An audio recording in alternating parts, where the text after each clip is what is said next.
Hoy vamos a leer el texto de Alejandro Raggio acerca de un problema mal planteado, el dualismo individuo-sociedad. Pero antes, no olvides darle like y suscribirte a este canal. Introducción.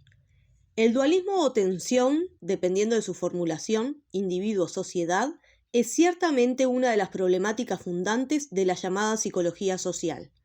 Tan insistente será la eficacia de esta problemática y tan complejo su abordaje, que podemos ver cómo en la propia formulación psicología social se trasluce un problema nada menor. Si la psicología debe ser adjetivada de social para referirla a un determinado conjunto de fenómenos, significa inmediatamente que la psicología por sí misma no es social. Así, veremos cómo el dualismo referido va a operar como matriz epistémica de todo un conjunto de preocupaciones dirigidas a determinar en qué medida lo individual está condicionado por la sociedad. Aparecerá así en las clásicas polémicas entre sociologismo y psicologismo de fines del siglo XIX, en las primeras aproximaciones a una psicología de las masas y en una diversidad de desarrollos teóricos del siglo XX.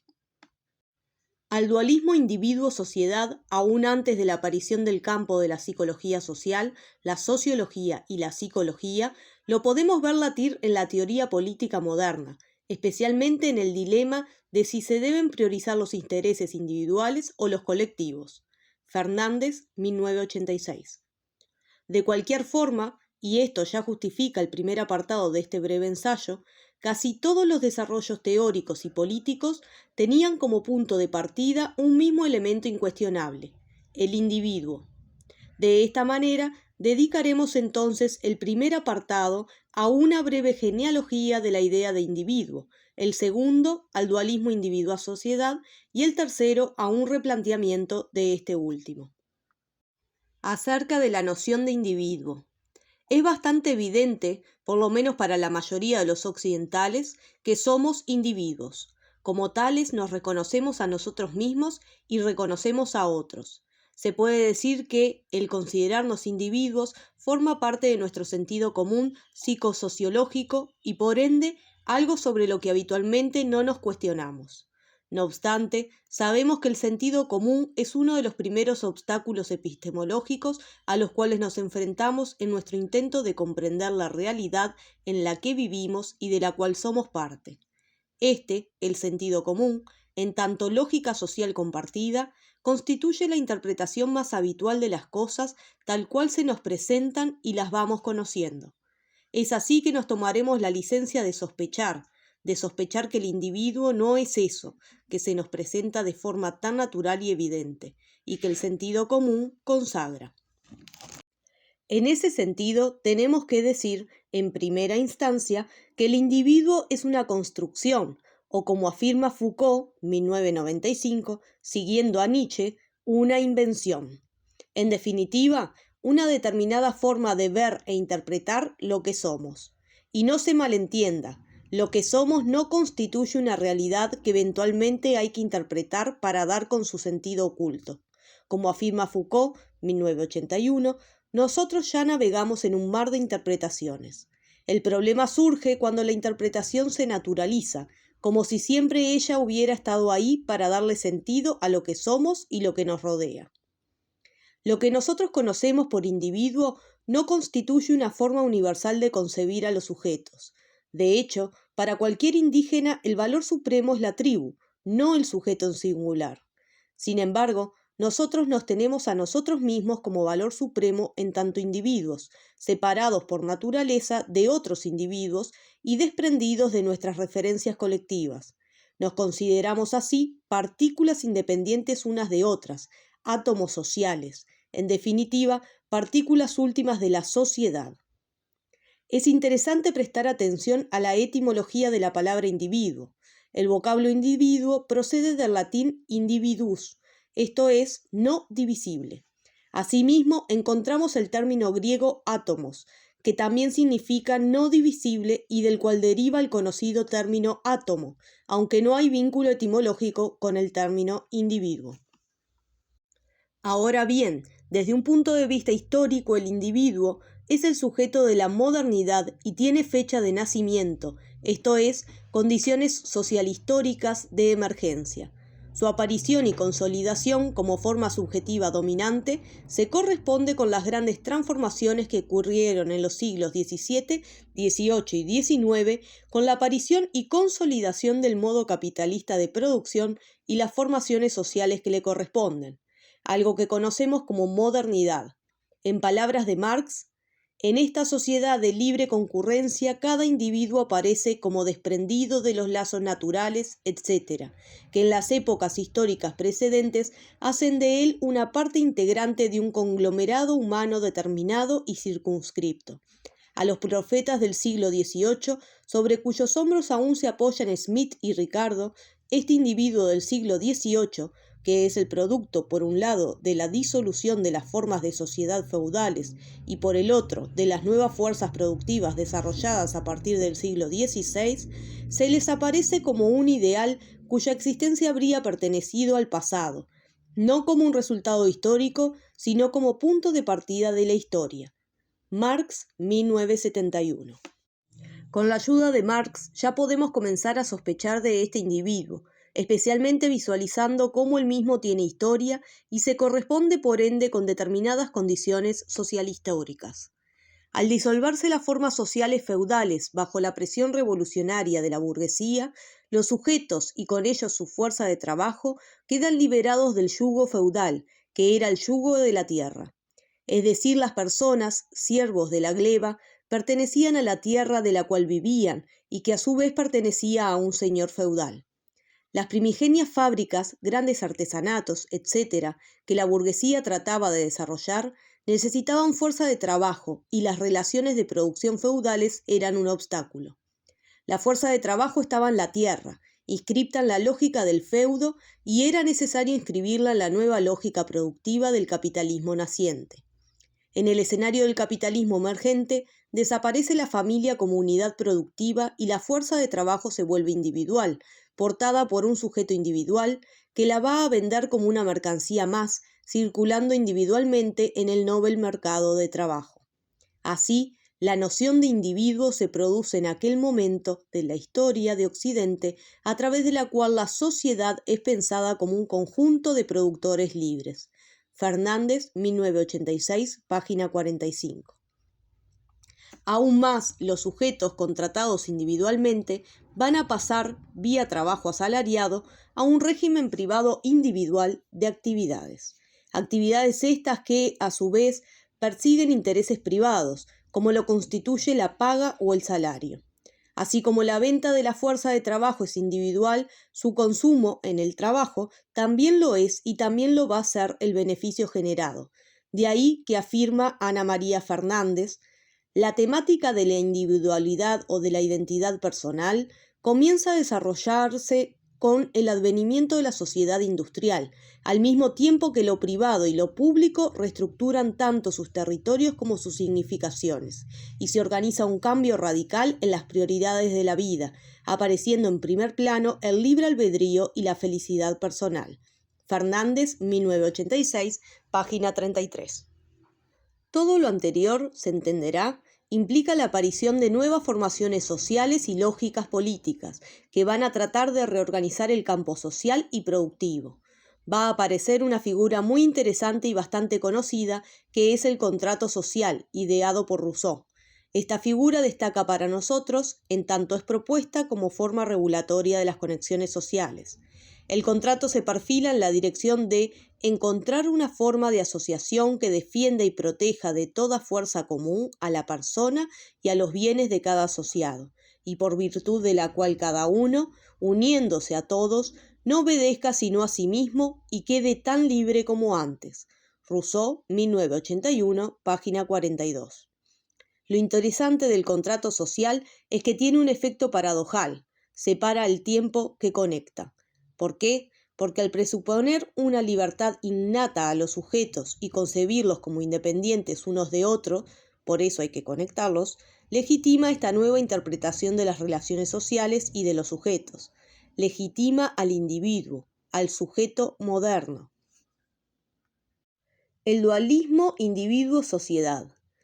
Hemos visto cómo la idea de individuo, tan natural y evidente para nosotros, es en realidad una formación subjetiva derivada de las grandes transformaciones económico-sociales de los siglos XVII, XVIII y XIX, a partir de las cuales se consolida y se hace dominante el modo capitalista de producción. De esta forma, vía sospecha, llegamos a la conclusión que el individuo no es otra cosa que el sujeto de la modernidad. También vimos cómo este individuo, a medida que va cobrando forma, se va a constituir imaginariamente desprendido de los lazos que hacían de él parte de conjuntos sociales específicos. Marx, 1971, página 3.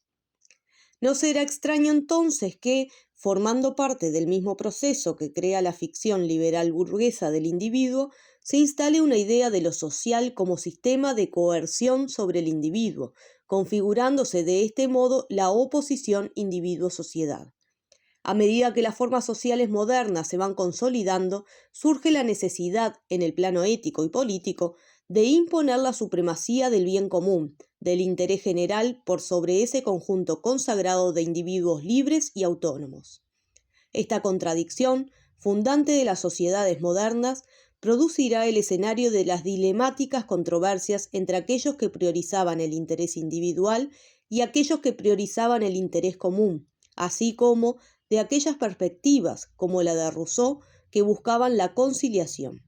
En los hechos, el contrato social se basa en una suerte de pacto entre individuo y comunidad, en el cual quedan preservados los dos polos de la contradicción.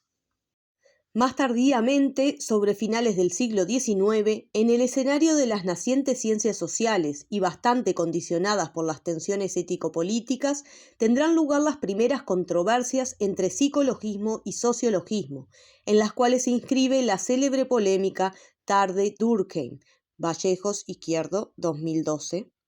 Básicamente, y reconociendo la simplificación, las posturas de Tarde reivindican la actividad individual como constitutiva de lo social, y por lo contrario, Durkheim sostiene que lo social es anterior y se impone al individuo como fuerza exterior.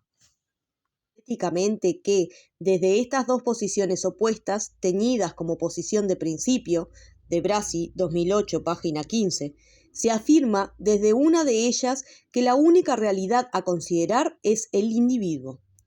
Solo él percibe, piensa, ama u odia, se siente responsable, toma decisiones, en tanto que el grupo, la sociedad, lo colectivo, serían generalizaciones teóricas que no tendrían otra consistencia que la realidad misma de ese individuo. Fernández, 1986, página 37. Por otra parte, desde la tesis opuesta, se afirma que el individuo como tal, independientemente de los demás, sería una mera entidad lógica, siendo únicamente el grupo, el colectivo, la sociedad, entidades reales. Fernández, 1986, página 37. El problema, una vez más, radica en que estas oposiciones individuo-sociedad tienden a naturalizarse, pasando a conformar parte del sentido común de aquello que todos, en mayor o menor grado, consideramos natural y obvio. A propósito, afirma Juan Carlos de Brasi, que no resulta extraño que a las divisiones, descripciones de las nociones y conceptos le siga un previsible fenómeno de naturalización de las mismas, de forma tal que es natural concebirlos, percibirlos, manejarlos como si siempre hubiesen estado ahí. De Brasi, 2007, páginas 15-16. Se entenderá que esta problemática ha permeado inevitablemente el campo académico, desde el cual se le ha abordado y tratado de resolver de una manera u otra, aunque siempre asumiendo como natural el dualismo en cuestión. Por eso se puede afirmar que a las exclusiones y dualismos le cabrán desnodados esfuerzos por construir reglas de correspondencia, modalidades vinculares, modelos de interacción y otras arquitecturas que intentan ser los paradigmas de la solidez y racionalidad del edificio, la obra, científico, artístico, conjetural o problemático que se halle en ejecución. De Brasi, 2007, página 15. Empecemos por la más vulgar de todas esas arquitecturas, Así como la sociedad influye en el individuo influye en la sociedad. Es una formulación ejemplar en tanto no dice absolutamente nada. Es la conocida tesis de las influencias recíprocas, la que no resuelve el problema planteado, aún más teóricamente hablando, es un sinsentido. Y si no resuelve el problema, es porque tanto esta como otras soluciones hayan sido formuladas luego de constatada la separación y sin que ésta haya sido puesta en cuestión. Hay otras formulaciones, otras arquitecturas conceptuales bastante más inteligentes, aunque insuficientes, que van a tratar de unir lo imaginariamente separado. Las más interesantes, para nosotros, van a aparecer en la segunda mitad del siglo XX. Interesan especialmente aquellas que derivan de la psicología social rioplatense. De esta forma, Pichon-Rivière va a proponer la noción de vínculo como forma de abordar relación entre estructura social y configuración del mundo interno del sujeto. Pichon-Rivière, 1983, página 206. Con intenciones similares, Armando Bauleo va a proponer el grupo como la intermediación entre estructura individual y estructura social.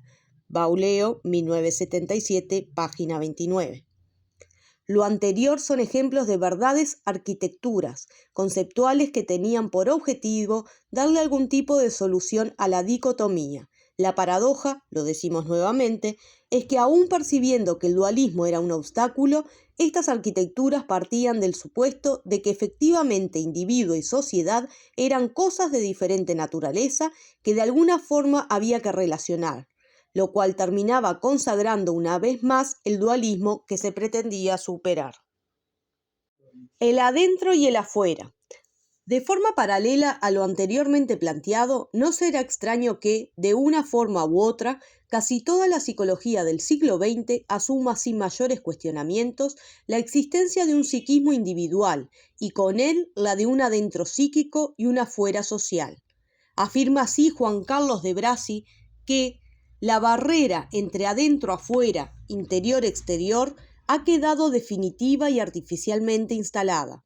Por eso puedo creerme individuo, indiviso, y esto es, sea cual fuere el punto de vista que tengamos, una creencia, y paralelamente considerar la división como el principio universal por excelencia.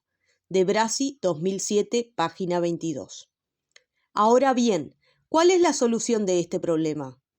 Lo primero que hay que decir es que no tiene solución, porque en realidad constituye ante todo una formulación dilemática y no problemática, y por definición los dilemas no tienen solución. Es decir, el mentado problema requiere otra formulación, la hemos dado a lo largo de este breve ensayo, y otro abordaje. Podríamos así preguntarnos, ¿hay efectivamente una separación de naturaleza entre el adentro psíquico y el afuera social, entre el sujeto y lo social?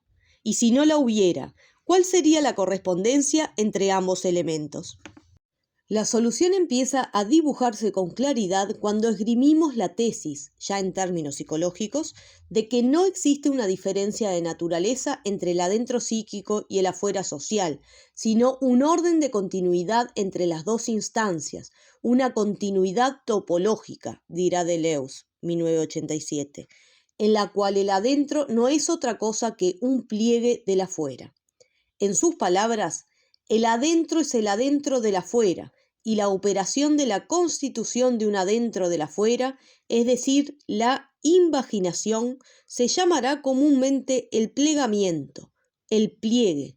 El adentro es el pliegue del afuera. Deleuze, 2015, página 25. En ese mismo sentido se afirmará que lo social histórico no es un afuera, ni la extensión o posterioridad temporal de una substancia subjetiva, sino también aquello con que está tramado el mismo inconsciente. De Brasi, 2007, página 25. De hecho, desde la perspectiva freudiana, lo inconsciente deriva de un conjunto de relaciones sociales, específicamente vínculos, históricamente establecidos. Por eso, para Freud, desde el comienzo mismo la psicología individual es simultáneamente psicología social en este sentido más lato, pero enteramente legítimo. Freud, 1976, página 67. En una perspectiva afín se señalará que la esencia humana no es algo abstracto e inmanente a cada individuo, es en su realidad el conjunto de las relaciones sociales. Marx, 1985, página 667.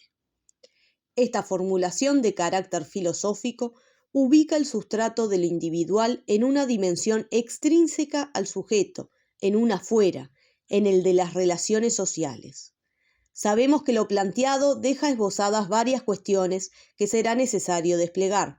Simplemente interesa, en este momento de la reflexión, marcar un punto de inflexión, un cambio radical en la forma de ver el problema. Estrictamente, una formulación del mismo que deje de consagrar aquello que critica. Y por acá terminamos este breve pero contundente texto de Alejandro Raggio. Espero que haya sido de utilidad. Hacémelo saber dejando tu like y suscribiéndote a este canal.